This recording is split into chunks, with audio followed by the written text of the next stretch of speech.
जो पाकिस्तान और अफगानिस्तान के हालात हैं और जो ईरान और अमेरिका इसराइल जंग है, इस हवाले से बात की जाएगा कि आपका क्या मौक़िफ़ है? हज़रत इसमें किसी एक शख्सियत या किसी एक पार्टी से पूछना मेरे ख़्याल में शायद ये मकसद पूरा न कर सके।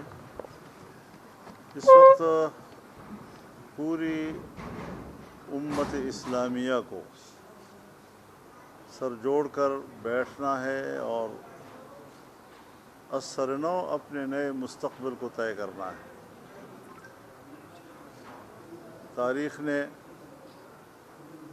हमें बहुत कुछ सिखाया है। अमेरिका और मग़रिबी दुनिया के दोस्तियों के जो नताइज हैं वो पूरी उम्मत इस्लामिया पर ज़ाहिर हो रहे हैं। जो काम 4-5 दहाइयों से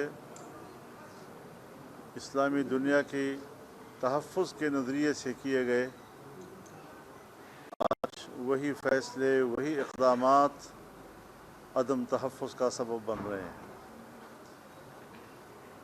फ़लस्तीन सिर्फ़ ईरान का मसला नहीं है, बैतुल मक़दस सिर्फ़ ईरान का मसला नहीं है, पूरी उम्मत मुस्लिमा का मसला है। और उम्मत की सतह पर एक मुत्तहिदा मौक़िफ़ और मज़बूत मौक़िफ़ लेने की ज़रूरत है। लेकिन बदकिस्मती से हम अपने दाखिली लड़ाइयों से हम किनार हो गए हैं, उसमें हम उलझ गए हैं। यकीनन हमारे सामने अल-कुद्स का मसला भी है, फ़लस्तीन का मसला भी है, उसकी आज़ादी का मसला भी है। अरब दुनिया के लिए हमारे खैर सगारी के जज्बात भी हैं, उनकी दोस्ती और उनकी तरक्की हमारा मकसूद है।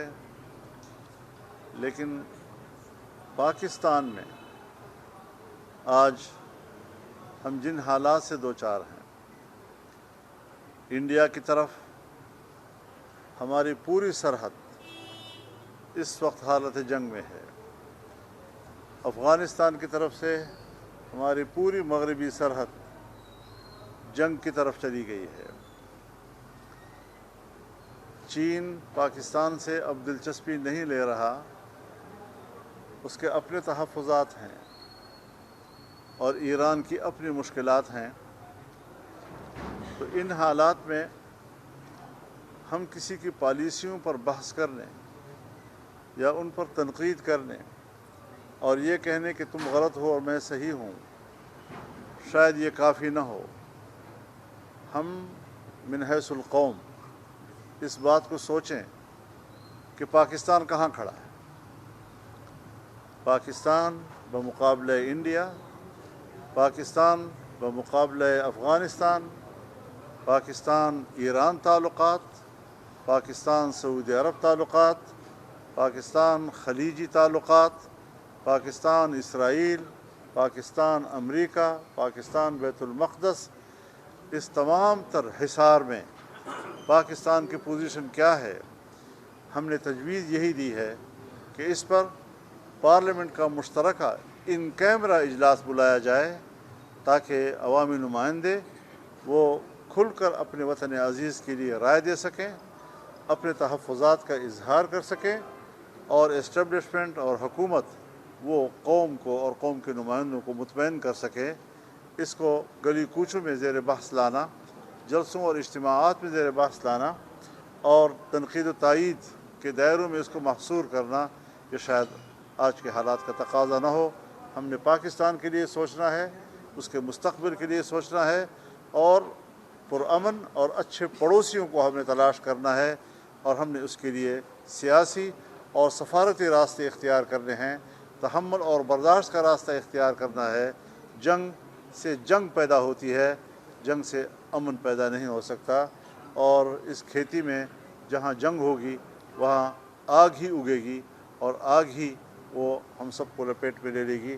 تو ان حالات سے ہم کیسے نکلیں؟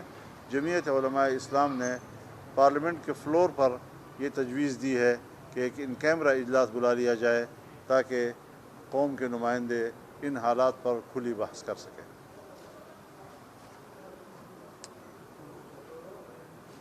مولانا صاحب، پاکستان کی موجودہ سیاسی صورتحال کے حوالے سے کیا کہیں گے؟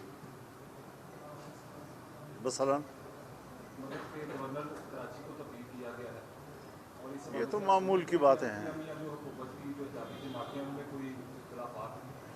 نہیں، یہ تو معمول کا مسئلہ ہے، اس پر میں کیوں رد عمل دوں؟ اس پر رد عمل دیں حکومتی اتحادی، کیونکہ وہ گورنر تو ایک اتحادی جماعت کا جو حکومت کا اتحادی ہے اس کا نمائندہ تھا، بعد میں تبدیل کر دیا گیا، تو یہ ان کا معاملہ ہے۔ ہم کسی دوسرے گھر میں جھانکنے کے لیے تیار نہیں ہوتے۔